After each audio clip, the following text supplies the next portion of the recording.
animals. But coral's most unique adaptation is a type of algae living inside them. The algae uses sunlight to create energy, some of which it gives to the coral.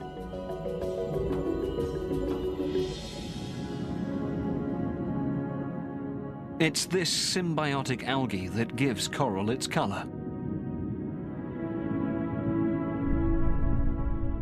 You can tell if a coral colony is healthy by its color. And when a coral is stressed, it basically turns white or bleaches. Marine ecologist David Abura examines the effects of stress on the coral. If they're diseased, they might have a pale coloration to them or some sort of growth growing on them. David predicts how coral resists stress from its surroundings, like an attack from the crown of thorns starfish, a voracious coral predator. What I'm seeing here is that these are very healthy coral systems.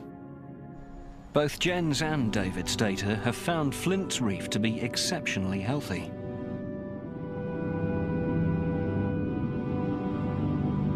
Enric has found the missing piece of the puzzle. Sharks. Hunting just below the breaking waves, ready to strike unsuspecting fish in the tumbling surf.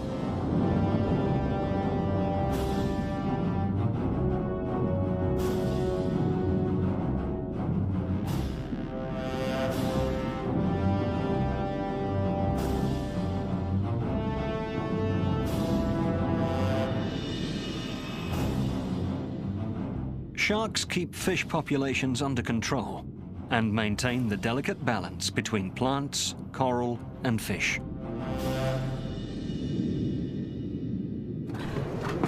So I saw a couple of black-tip sharks, but they were not very abundant, eh? No, and they're quite small as well. So this place has been fished. So 400 miles from Tahiti, and people come here to fish sharks, eh?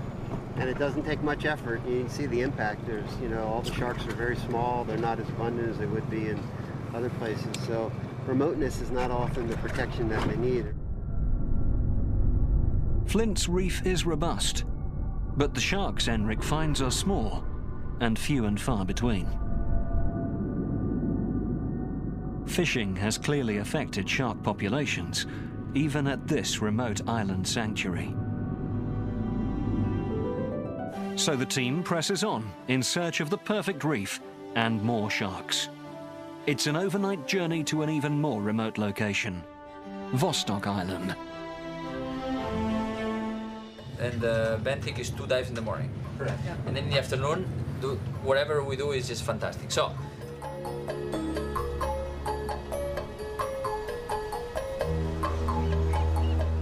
In the morning, the island appears impossibly small. First sighted in 1820 by a Russian explorer and named after his ship, Vostok is less than a quarter square kilometer of dry land in a vast ocean, unique because of its size. It is probably the most pristine island because it's so small it has never had human habitation, and the forest is the native tree. There are no coconut trees on this island. This is the tropical forest as it should be. So here on this teeny speck of land, you have a pristine coral island in the South Pacific.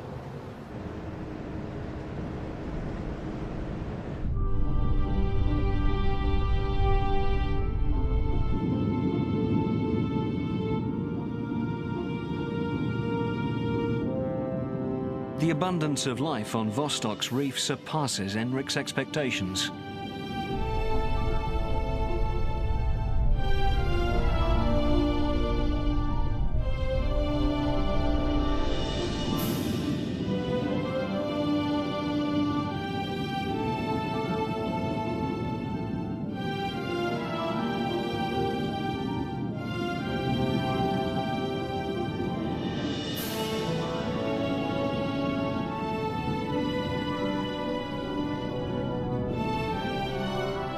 Nearly twice as many fish as at Flint, a larger island with a bigger reef.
black tips, white tips,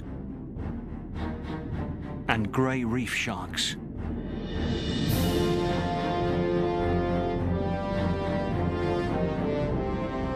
Where there are more sharks, there's more of everything else. Carnivores, prey, even coral. Sharks are a clear sign that this system is healthy and undisturbed.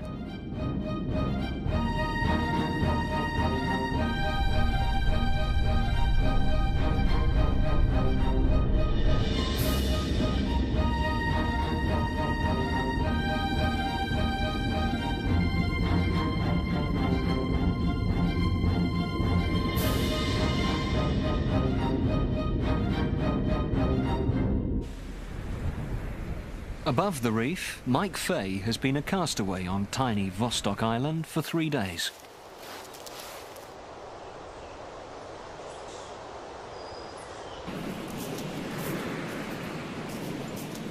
Enric Saller joins Mike Fay to see what he's discovered on the island. Hey, Mike. Hey, Mike Robinson Crusoe. Yeah. To understand the entire island ecosystem, the land must be studied as well. After 3 days, you know every bird, you know every plant, you know every lizard. This is the most gorgeous small island I've ever seen in my life. You wait till you see this forest. It's nuts. And the canopy is completely 100%, yeah. Absolutely.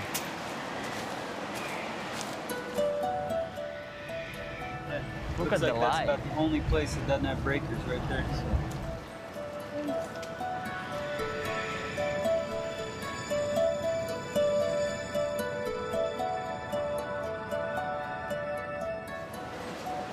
This is Hotel Vostok over here. You didn't have any trouble with your neighbors, huh? No, well, the coconut crabs are really curious. See, there he is right there. Oh, yes. Look at this. Wow. He's been around all 3 days. This is like being in the Galapagos when Darwin got there for the first time. Exactly. The animals don't know people. But this is paradise. They're just really curious. Unlike virtually every other South Pacific island, the forest ecosystem on Vostok is natural, despite the presence of an unusual and precious commodity. So here's just a pure mat of guano, and it kind of feels like... You can feel it. Yeah, it's like a soft wrestling mat or something like that. It's just pure, absolute, rich... Guano, bird dung, excreted by millions of seabirds over centuries, rich in phosphates and nitrogen. In the mid-1800s, these islands were stripped of this black gold for fertilizer. Vostok's diminutive size protected it from guano mining. 200 years ago. This is what people destroy this island for. Yeah, really incredible.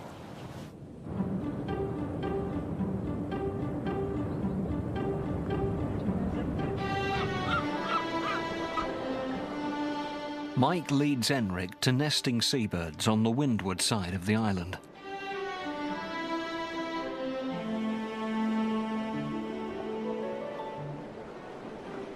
So I counted all the boobies out here. Then there's an adult. You see, she's got a baby. They are not shy, huh? So you can sit down like this. Hello. Hello. See, that's Daddy. Dad. Yeah. They're like, what are you doing out here, guys?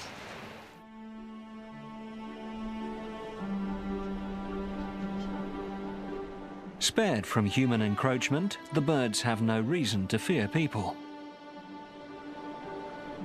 Mike's documented 8 species of seabirds here. Frigates, boobies and terns are among the residents, feeding in the rich waters. But the ocean currents carry more than food to the island's shore. Human refuse litters the beach even here. Evidence of modern life on an island virtually unchanged for hundreds of years.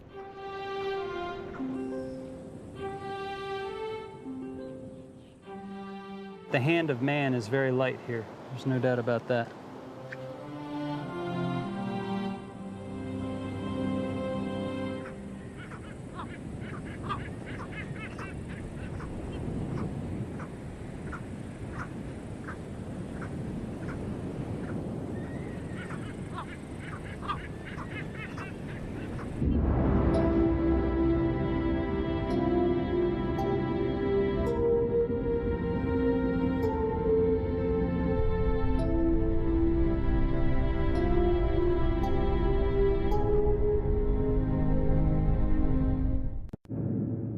In Vostok, the team gets its first snapshot of a pristine island.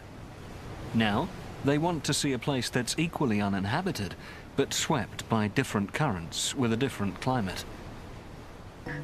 The ship heads northwest, 36 hours and nearly 595 kilometers to Starbuck Island. Starbuck is over 8 kilometers long and 3 kilometers at its widest, marked by a handful of palm trees.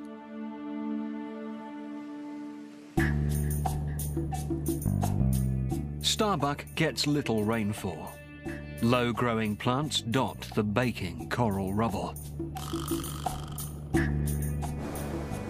Enric and his team are anxious to see how the parched landscape above has affected the reef below.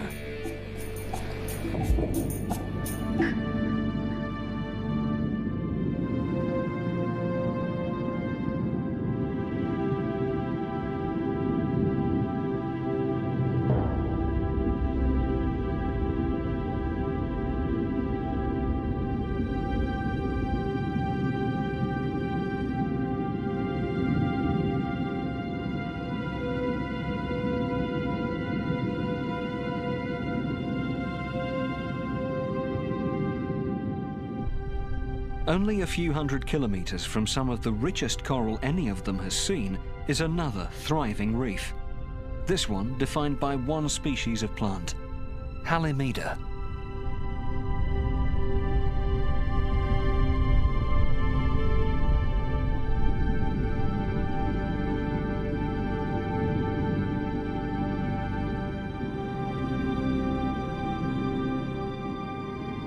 Where the plant is dying off, its limestone skeleton becomes the sand of the reefs and beaches.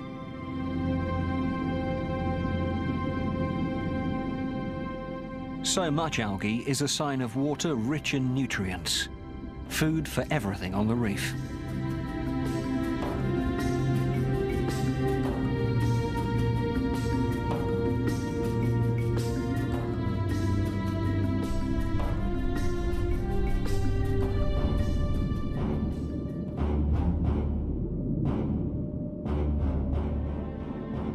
The result is an explosion of life, from the plants to the sharks.